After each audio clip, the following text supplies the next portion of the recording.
দেখুন, বাংলায় একটা কথা আছে, সে কথাটা কি জানেন তো? পরের ছেলে পরমানন্দ, যতই ঢুকবে তত আনন্দ। তাই তৃণমূলের এই যে গোষ্ঠীকোন্দল, ভাগ হয়ে যাওয়া, ইভেন মমতা বন্দ্যোপাধ্যায়কে ছুঁড়ে ফেলে দেওয়ার চেষ্টা, যে তিনি আর তৃণমূলের চেয়ারপারসন নন, আসল চেয়ারপারসন হচ্ছে অরূপ রায়। ঋতব্রত বন্দ্যোপাধ্যায় বিরোধী দল নেতা হিসাবে নির্বাচন কমিশনের যিনি প্রধান কমিশনার জ্ঞানেশ কুমার, তার কাছে পৌঁছে যাচ্ছেন। সেখানে তিনি আবেদন রাখবেন যে আসল তৃণমূল তারা, মমতা বন্দ্যোপাধ্যায়রা নয়। এটা দেখে খুব ভালো লাগছে। পরের ছেলে পরমানন্দ, যতই ঢুকবে ততই আনন্দ। যেমন অভিষেক বন্দ্যোপাধ্যায়ের উপরে নিষেধাজ্ঞা জারি ছিল যে সে বিদেশ যাত্রা করতে পারবে না কোর্টের অনুমতি ছাড়া। এক সপ্তাহের জন্য চেয়েছিল যে বিদেশ যাত্রা করবে চোখের একটা চিকিৎসার জন্য। বছর 4-5 আগে অভিষেক বন্দ্যোপাধ্যায়ের একটা অ্যাক্সিডেন্ট হয়েছিল, সেই সময় চোখে আঘাত লাগে। দেশের বিভিন্ন জায়গায় চিকিৎসা করিয়ে সুফল পায়নি, তারপরে বিদেশে নিয়মিত চিকিৎসা করতে যেতে হয়। কিন্তু গতকালকে পৌঁছেছিল হাইকোর্টে, সেখানে বিচারপতির কাছে আবেদন জানায় অভিষেক বন্দ্যোপাধ্যায়ের উকিল যে 1 সপ্তাহের জন্য অন্তত ছাড়পত্র দেওয়া হোক, ওনাকে বিদেশ যাত্রার অনুমতি দেওয়া হোক চোখের চিকিৎসার জন্য। কিন্তু হাইকোর্টের বিচারপতি স্পষ্ট বলে দিয়েছেন যে ওনার উপরে যে নিষেধাজ্ঞা রয়েছে, সেই যে রক্ষা কবচ দেওয়া রয়েছে, সেটার যেদিন শুনানি হবে সেদিন আমরা শুনব। আপাতত এই বিদেশ যাত্রার অনুমতি হাইকোর্ট দিচ্ছে না। অভিষেক বন্দ্যোপাধ্যায় নামে অনেকগুলো মামলা কিন্তু চলছে।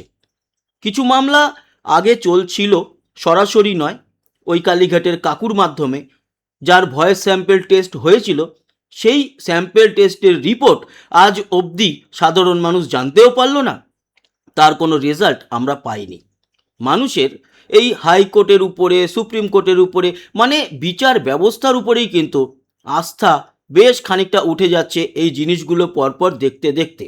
আর গতকালকে হাইকোর্টে আরও একটা ব্যাপার ঘটেছে, সেটা কি জানেন?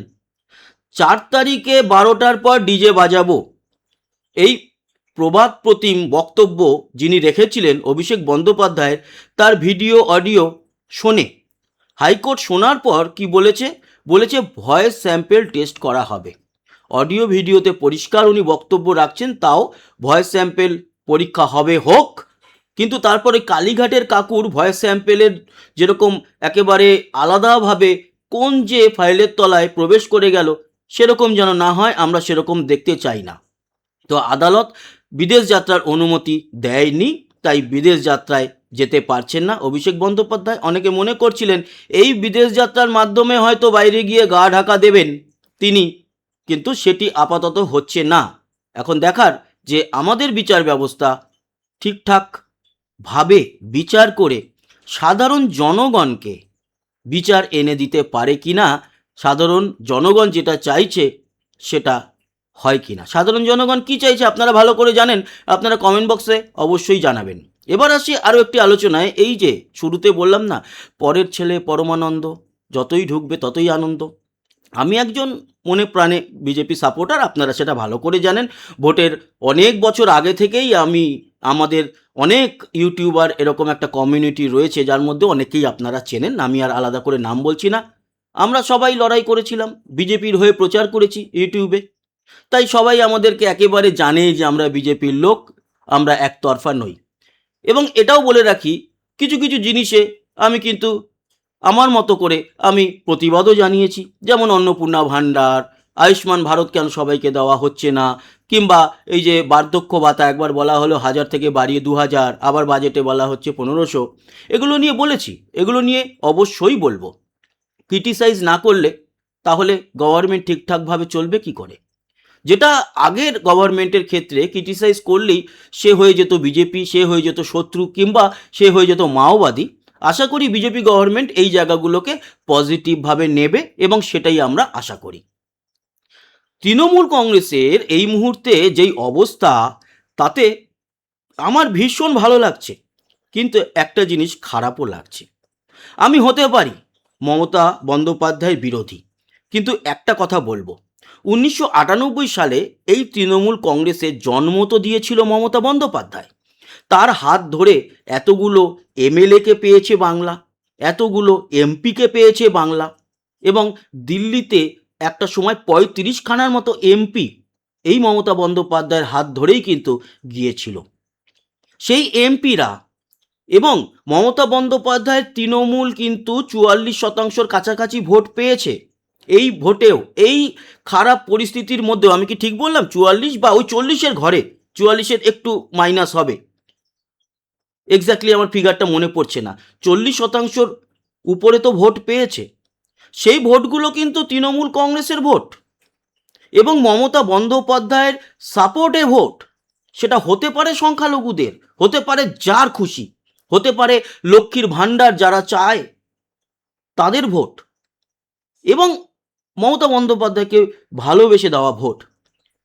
সেই ভোট পাওয়ার পরে যেই এমএলএরা জিতে এলো, তারা আজ মমতা বন্দ্যোপাধ্যায়কেই চেয়ারপারসন হিসাবে মানছে না এবং তাকে ছুঁড়ে ফেলে দিচ্ছে। সে ফেলুক, সেটা তাদের দলের ব্যাপার। কিন্তু ওই যে বললাম, এই মমতা বন্দ্যোপাধ্যায়কে তো আমরাও একটা সময় সাপোর্ট করেছিলাম। 2011-তে তো আমাদের ভোটের মাধ্যমেই উনি এসেছিলেন ক্ষমতায়। তাই কোথাও একটা যেন খারাপ লাগছে। আর ঋতব্রত বন্দ্যোপাধ্যায় সম্পর্কে আপনারা সবাই জানেন, একসময় বামপন্থী ছিল, বুদ্ধদেব ভট্টাচার্যের খুবই খুবই নিকট একজন সহযোগী ছিল। তারপরে কন্ট্রোভার্সিও কম হয়নি। একটা ভিডিও এমএমএস সেই সময় এসেছিল, সেই বিছানা, বালিশ, বালিশ চাটা, এই সমস্ত যেই ভিডিও এসেছিল সেই সময় ঋতব্রত বন্দ্যোপাধ্যায় কিন্তু একেবারে সাধারণ মানুষের চক্ষুশূল হয়ে গিয়েছিল। আর বামপন্থীরাও তাকে ভালোভাবে নেয়নি। তারপর বেশ কিছুদিন চুপচাপ তৃণমূল কংগ্রেসে হাতে পায়ে ধরে, এই মমতা বন্দ্যোপাধ্যায়ের হাতে পায়ে ধরে প্রবেশ করে সেখান থেকে ভোটে জিতে আজ বিরোধী দলনেতা হয়েছে নিজের, এবং ওই কিছু যারা তৃণমূলের মমতা বন্দ্যোপাধ্যায়ের এখন বিরোধী, সেই বিরোধী গোষ্ঠীকে নিয়ে তাদের নেতা হয়েছে এবং তারা এখন নাকি আসল তৃণমূল, মমতা বন্দ্যোপাধ্যায়েরা নকল তৃণমূল।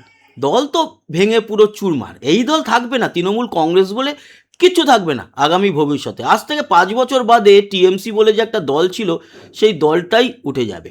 এরা আসল তৃণমূল হোক আর নকল তৃণমূল হোক, যদি একবার তৃণমূলের ক্ষমতা পেয়ে যায় আর যেই 450 কোটি টাকা রয়েছে তৃণমূলের মানে অফিসিয়াল অ্যাকাউন্টে, সেটার দায়িত্ব যদি এই ঋতব্রত বন্দ্যোপাধ্যায়রা পেয়ে যায়, এরা কিন্তু এই তৃণমূল কংগ্রেসের ওই টাকা এবং সব কিছু খরচা করে তৃণমূল কংগ্রেস নামটাই হয়তো রাখবে না, জোড়া ফুলটাই হয়তো থাকবে না। যদিও এখন জোড়া ফুলের দাবি তারা জানাচ্ছে না, তারা বলছে আমরাই তো আসল তৃণমূল, তাহলে তো জোড়া ফুল আমাদেরই। সেটা করে কতদিন টিকবে এটা দেখার। কিন্তু এটুকু বলছি, ভীষণ আনন্দ পাচ্ছি, ভীষণ ভালো লাগছে তৃণমূলের এই ভাঙন যেটা হওয়ার ছিল। এবং মমতা বন্দ্যোপাধ্যায়ের এটা আজকে দাঁড়িয়ে বোঝা উচিত যে সাধারণ মানুষ যখন চিল্লাচ্ছিল এরা চোর, এদেরকে তাড়ান দল থেকে, যেই তৃণমূলীরা নিজের কাঁধে বয়ে তৃণমূল কংগ্রেসকে এক জায়গায় নিয়ে এসেছিল, সেই মানুষগুলোকে হেড করে এই যে বড় বড় একটা চোর 2 নম্বরী নেতাগুলোকে এদের মাথার উপরে বসিয়ে দিয়েছিল, আজ কিন্তু সব থেকে বড় পস্তাচ্ছে এবং সব থেকে বড় এবং উপযুক্ত শিক্ষা পাচ্ছেন মমতা বন্দ্যোপাধ্যায়। অভিষেক বন্দ্যোপাধ্যায়কেও তারা সরিয়ে দিয়েছে এবং তারা বলতে চাইছে মেনলি অভিষেক বন্দ্যোপাধ্যায়ই হচ্ছে গিয়ে তাদের মেন টার্গেট, মেন শত্রু, মমতা বন্দ্যোপাধ্যায় নয়। আর মমতা বন্দ্যোপাধ্যায় যেহেতু অভিষেক বন্দ্যোপাধ্যায়কে সরায়নি দল থেকে, তার জন্য মমতা বন্দ্যোপাধ্যায়কেই আউট করে দেওয়ার ব্যবস্থা করেছে। এখন নির্বাচন কমিশনে এই নিয়ে টালমাটাল পরিস্থিতি হবে, কি নিয়ম আছে, কি বলছে আমাদের সংবিধান, দল কি এইভাবে টুকরো করে দেওয়া যায় কি না, এই নিয়মটা আমাদের জানা নেই, সাধারণ মানুষের অনেকেই জানেন না। ফলে আগামী দিনে দেখার যে মমতা বন্দ্যোপাধ্যায়ের হাতেই তৃণমূল কংগ্রেস থাকে, নাকি ঋতব্রত বন্দ্যোপাধ্যায়ের দিকে চলে যায়, নাকি কাকুলি ঘোষ দস্তিদাররা একটা আবার আলাদা কিছু করে। তো এই যে 3 রকমভাবে ভাগ হয়েছে তৃণমূল কংগ্রেস, এই ভাগের পেছনেও কিন্তু আমার মনে হয় বিজেপির একটা সুকৌশল রয়েছে যে বিরোধীদের একেবারে টুকরো টুকরো করে দাও। ওদের যে 40-42% ভোট ওরা এখনও পেয়েছিল, এই দুর্দিনেও পেয়েছিল, সেটাকে এমন ভাগ করো যাতে আগামী ভোটে তৃণমূল কংগ্রেস আর দাঁড়াতে না পারে, বিরোধী আর যেন না থাকে। এই সুযোগটা কি কংগ্রেস, এই সুযোগটা কি সিপিএম গ্রহণ করবে? যদি গ্রহণ করে তাহলে ভালো। কেন বলছি, তার কারণ হচ্ছে গণতন্ত্রে কিন্তু একটা খুব সুগঠিত এবং দক্ষ বিরোধী পক্ষ না থাকলে গণতন্ত্র কিন্তু ঠিকঠাকভাবে চলে না বস।